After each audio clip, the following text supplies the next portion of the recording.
مفتی صاحب کے official channel مفتی طارق مسعود speeches کو سبسکرائب کریں۔ میرے بھائی کہتے ہیں آپ ایک وائرل کلپ ویڈیو ہوا جس میں آپ یہ کہہ رہے ہیں کہ عید کا چاند نظر آنے کے بعد رونا دھونا منسوخ کر کے عید کی خوشی منانی چاہیے، جس میں اس بات سے اکثر بیشتر لوگوں کا اعتراض ہوا کہ مفتی صاحب نے رمضان کی بے ادبی کی اور ابتداء رمضان کی گستاخی کی۔ میرے ایک آفس کے کلیگ نے کہا کہ اس پہ بہت بحث کی، تو اس کا کہنا ہے کہ جب عید کا چاند نظر آتا ہے تو لیلۃ الجائزہ شروع ہو جاتی ہے۔ لیلۃ الجائزہ میں جتنے بھی بزرگان دین غم منایا کرتے تھے کیا، جبکہ مفتی صاحب نے اس کا کانسیپٹ ہی ختم کر دیا، یعنی بزرگان دین غم مناتے تھے۔ بھائی یہ جو لیلۃ الجائزہ ہے نا، یہ کوئی صحیح حدیث نہیں ہے اس بارے میں کہ عید کی راتیں عبادت کی راتیں، اس بارے میں روایات تو ہیں مگر کوئی مستند روایات نہیں ہے۔ بعض لوگ کہتے ہیں امام ترمذی نے اس حدیث کو حسن کہا ہے، تو اس پہ بڑی ہمارے لمبی چوڑی تحقیق ہے۔ امام ترمذی بعض دفعہ تسامحاً ضعیف حدیث کو بھی حسن کہہ دیتے ہیں، تو امام ترمذی کے حسن یا صحیح کہنے کی بڑی ویلیو ہے، اس میں تو دو رائے نہیں ہے۔ ایسا نہیں کہ امام ترمذی کسی کو صحیح کہہ رہے ہو تو آپ کا ان کا صحیح اعتبار نہیں، لیکن بعض دفعہ وہ دوسرے دلائل سے ثابت ہو جاتا ہے کہ یہ حدیث مضبوط نہیں ہے۔ تو یہ جو عیدین کی راتوں کی عبادت کا مسئلہ ہے نا، عیدین کی راتوں کی عبادت، اس میں اگرچہ بہت سے حضرات اس کے قائل ہیں کہ یہ عبادت کی راتیں ہیں، لیکن صحیح مضبوط بات اگر آپ دیکھنا چاہتے ہیں تو اس بارے میں کوئی مضبوط روایت نہیں ہے۔ اچھا، بعض لوگ کہتے ہیں فضائل میں ضعیف حدیثیں بھی چلتی ہیں۔ بالکل، فضائل میں ضعیف حدیث بیان کرنے میں کوئی حرج نہیں ہے، لیکن وہ فضیلت جو پہلے سے صحیح حدیث سے ثابت ہو۔ مثال کے طور پر فرض نماز کی فضیلت قرآن سے بھی ثابت اور حدیث سے بھی، تو اب اگر فرض نماز کی فضیلت میں کوئی ضعیف حدیث بھی بیان کر دی جائے تو کوئی حرج نہیں ہے، کیونکہ ایک عمل پہلے سے ثابت ہے۔ لیکن عید کی رات کو عبادت کی رات قرار دینا، یہ صرف اس کا فضائل سے تعلق نہیں بلکہ اس کا مسائل سے تعلق ہے کہ یہ رات عبادت کی ہے یا نہیں ہے۔ یہ ایک شرعی مسئلہ ہے، شرعی مسئلے کے ثبوت کے لیے مضبوط حدیث چاہیے۔ ایک بات تو یہ ہو گئی۔ دوسری بات یہ کہ یہ جو عیدین کی راتوں کو عبادت کی رات کہا جاتا ہے نا، تو شریعت کا ایک اور اصول ہے کہ اگر کوئی حدیث کسی متفقن علیہ اصول سے ٹکرا رہی ہے اور وہ اصول بھی قرآن و سنت سے مضبوط دلائل سے ثابت ہے، تو پھر اس حدیث کو قبول کرنے میں اور زیادہ احتیاط سے کام لیا جائے گا، کیونکہ ایک اصول سے ٹکرا رہی ہے۔ اصول کیا ہے کہ رمضان جب ختم ہوتا ہے نا تو اگلے ہی دن کیا شروع ہو جاتا ہے؟ عید کا دن۔ اس دن روزہ رکھنا حرام ہے باقاعدہ، یہ بتانے کے لیے کہ روزے کیا ہو گئے؟ ختم۔ اب آپ اس میں ایک دن ایڈ کرو گے تو یہ زیادتی کر رہے ہو آپ۔ یہی وجہ ہے کہ نبی صلی اللہ علیہ وسلم عید کے دن نماز عید سے پہلے کچھ کھایا کرتے تھے، حالانکہ بقرعید میں نہیں کھاتے تھے۔ تو نماز عید سے پہلے کیوں کھا رہے ہیں؟ یہ بتانے کے لیے کہ آج ہمارا روزہ بولو نہیں۔ افطار کا وقت دیکھ لو نا، افطار تک کھانا حرام، جیسے ہی افطار کا وقت شروع ہو اب فوراً کھانا سنت ہے، اب دیر کرنا مکروہ ہے۔ کیوں بھائی؟ جب اللہ کی طرف سے پابندی، بھائی ریکارڈ کر رہے ہیں کیا؟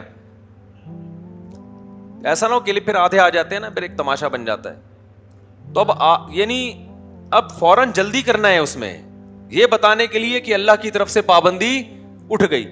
تو حدیثوں میں کثرت کے ساتھ صیام رمضان، قیام رمضان، صیام رمضان، قیام رمضان، صیام رمضان، قیام رمضان، اس سے پتہ چلا جب صیام رمضان گیا تو قیام رمضان بھی گیا، یہ دونوں چیزیں ایک ساتھ گئیں۔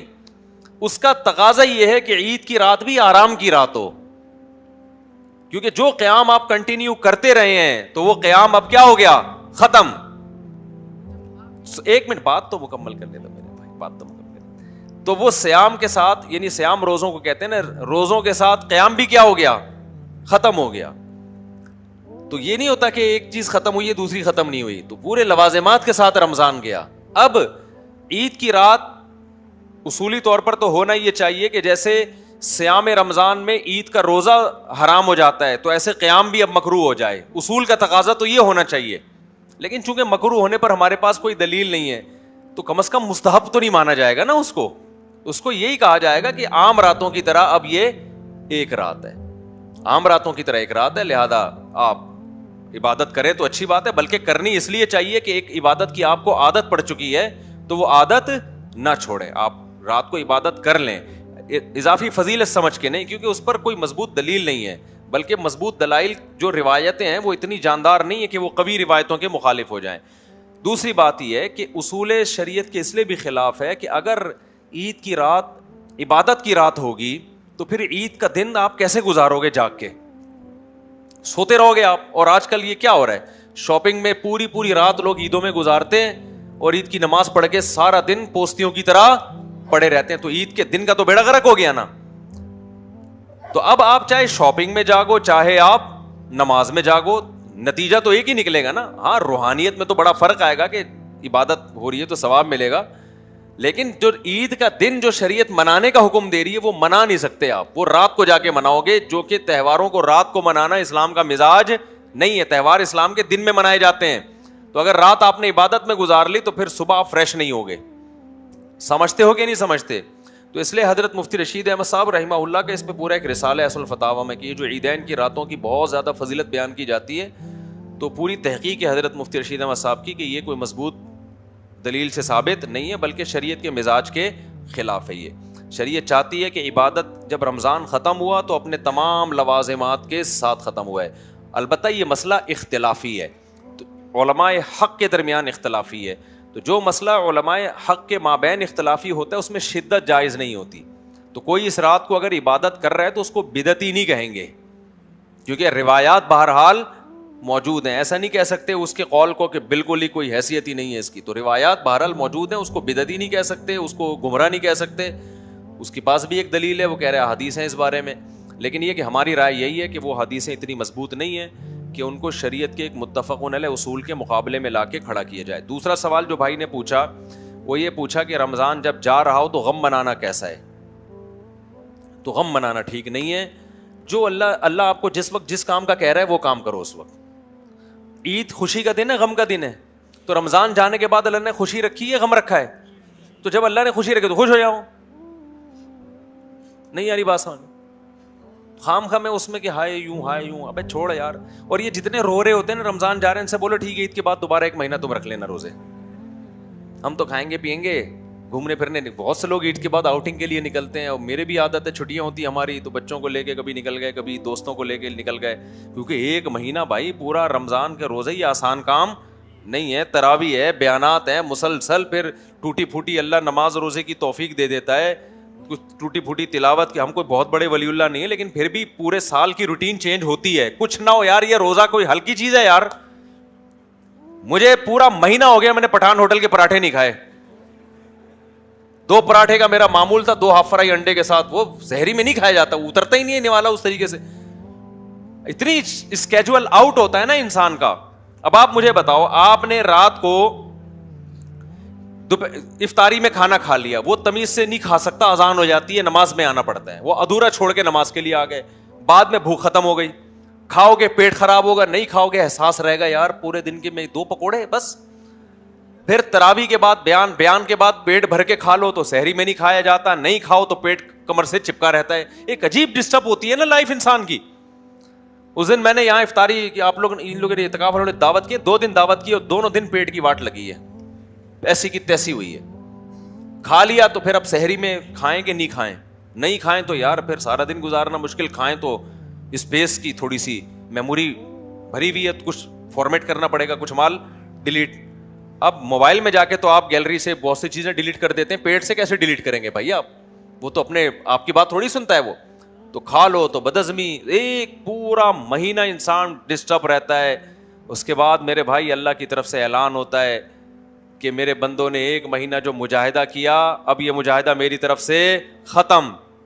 اور کیسی پیاری دعا نبی نے سکھائی افطار کے وقت, ذهب الظما, پیاس چلی گئی, وابتلت العروق, رگیں تنگ تر ہو گئی, وثبت الاجر انشاءاللہ, اور اللہ نے جو اجر رکھا ہے روزے دار کے لیے وہ ہمارے مقدر میں لکھ دیا گیا. تو جب رمضان جاتا ہے تو اللہ ہم جیسے, ٹھیک ہے محبت اپنی جگہ ہے رمضان سے, کچھ نہ کچھ رمضان جانے کا ایک نیچرلی غم بھی ہوتا ہے انسان کو, ایک برکتیں تھیں وہ ختم ہو رہی ہیں, لیکن اللہ اس غم کو منانے کی اجازت نہیں دے رہا.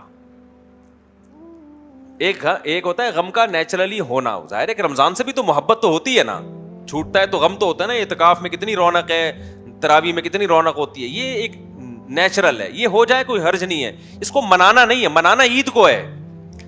ابے کیا ہو گیا, اگر اس کو منانے کی اجازت ہوتی تو پھر عید تھوڑی ہوتی. پھر اللہ کہتا ہے اب رمضان جب جائے گا تو اگلا دن رونے پیٹنے میں گزرنا چاہیے تمہارا. ہائے ہائے چلا گیا, ہائے ہائے ہائے ہائے کیا ہو گیا, ہائے ہائے. اللہ میاں نے کہا صبح نہا دھو کے تیار ہو کے آؤ, اور لِتُكَبِّرُوا اللَّهَ عَلَىٰ مَا هَدَاكُمْ وَلَعَلَّكُمْ تَشْكُرُونَ. اللہ نے کہا جب رمضان کے روزے گزر جائیں تو اللہ کی کبریائی بیان کرو اور اللہ کا شکر ادا کرو. تو جب رمضان گزرتا ہے تو ہم یہ سوچ کے کہ اللہ نے ہمیں 30 دن کے یا 29 دن کے روزوں کی توفیق دی, اب وہ ٹینشن بھی ختم, اب تمیز سے ٹائم پہ اٹھیں گے, پراٹھے دوبارہ سے پھوڑیں گے. تو یہ اللہ کی طرف سے آزادی مل رہی ہے بھائی, اور یہ ایسی نعمت ہے کہ 1 مہینوں کے روزوں کا اجر بھی اللہ نے اپنے اعمال میں لکھ دیا. تو فَبِذَٰلِكَ فَلْيَفْرَحُوا, بھائی ہم تو اس پہ کیا ہوں گے, خوش ہوں گے. ہم جیسے نالائقوں کو اللہ نے, میں تو بہت خوش ہوتا ہوں کہ اللہ مجھ جیسے نالائق کو تو نے 1 مہینہ روزے کی توفیق دے دی. عام دنوں میں رکھ کے دکھاؤ یار, 1 مہینہ, 15 دن نہیں, 10 دن نہیں رکھے جاتے, 1 ہفتہ نہیں. نفلی روزے کا انسان سوچتا ہے کہ کل رکھوں گا, اور سوچتے سوچتے 6 مہینے گزر جاتے ہیں. اس کے بعد جا کے کہتا ہے پتہ نہیں مناسب رہے گا کہ نہیں رہے گا. تو اللہ نے توفیق دے دی. عام دنوں میں نوافل پڑھنا کتنا مشکل ہے, ادھر 20 رکعتیں پڑھنے کی توفیق مل جاتی ہے. تو غم ہوتا ہے, پھر بھی میں بتا رہا ہوں رمضان چھوٹنے کا اپنا غم ہوتا ہے, لیکن منانا غم نہیں ہے, منانی کیا ہے, خوشی ہے. کیونکہ اللہ کہہ رہا ہے اب خوش ہو جاؤ. اور جو غم ہو رہا ہے نا وہ بھی اس لیے ہو رہا ہے کہ جا رہا ہے رمضان, اور پتہ ہے کہ اب 1 سال سے پہلے نہیں آئے گا. اگر کوئی کان میں آ کے کہتے کہ تجھے اتنا غم ہو رہا ہے, تیرے لیے فرشتے نے آ کے ایک الگ سے پیکج دیا کہ اگلا مہینہ پھر تیرا رمضان ہے, پھر دیکھو بے ہوش ہو جائیں گے ٹینشن سے, ابے یہ کیا ہو گیا یار, پھر 1 مہینہ. یہ تو جا رہا ہے نا, تو غم خالی پیلی کا غم میں کوئی مسئلہ نہیں. لیکن اگر اللہ میاں کہہ دیں, حضرت عیسیٰ علیہ السلام آ جائیں اور وہ کہیں کہ وہ اب تو شریعت چینج نہیں ہو سکتی, ایک فرضی مثال دے رہا ہوں کہ خواب آ جائے اس کو کہ بھائی تو اب 1 مہینہ رکھ لے, تیرے لیے رمضان نہیں کیا, وہی ثواب ملے گا. آگے بھی کہے گا بھائی اللہ بہت ہو گئی, ٹھیک ہے نا, بہت زیادہ ہو گیا, 1 مہینہ بہت ہے. وہ ایک آدمی جو ہے نا بار بار موت کی دعا مانگ, جیسے لوگ مانگ رہے ہوتے ہیں نا ٹینشنوں میں کہ یار اس زندگی سے تو موت ہی بہتر ہے, ٹینشنوں میں ہوتے ہیں نا لوگ, لیکن اگر اس کو موت کے پھندے پہ لے جاؤ پھر دیکھو کیا کرے گا. تو اکثر میں لطیفہ سناتا رہا ہوں کہ ایک آدمی دعا مانگتا تھا, اے اللہ اس زندگی سے تو موت ہی بہتر ہے, موت. ایک دن درخت کے نیچے دعا مانگ رہا تھا, کسی کو شرارت سوجی, درخت کے اوپر چڑھ کے اس نے پھندا بنا کے پھینکا نیچے. نا پھندا نہیں ہوتا پھانسی کا پھندا, تو یہ دعا مانگ رہا ہے اللہ زندگی سے تو موت ہی بہتر ہے, اوپر سے آہستہ آہستہ پھندا آ رہا ہے نیچے. یہ دیکھ کے حیران ہو گیا, یہ کیا ہے یا اللہ. اوپر سے آواز آئی, اے میرے بندے میں نے تیری دعا سن لی ہے, تو اس میں اپنا سر دے, میں تجھے اوپر اٹھا لوں گا. تو یہ کہتا ہے یا اللہ یہاں تو کوئی مذاق بھی نہیں کر سکتا. تو جتنے رونے پیٹنے کی محفلیں چل رہی ہیں نا رمضان گزرنے پہ, ان کو کان میں آ کے بول دو کہ 1 مہینہ اللہ میاں نے رمضان بڑھا دیا. تو پھر پتہ ہے کیا کہیں گے, اے اللہ ہم تو مذاق کر رہے تھے. ہم کیا کر رہے تھے, ہم تو مذاق کر رہے تھے. اب 1 مہینہ کون دوبارہ سحری میں اٹھے گا بھائی,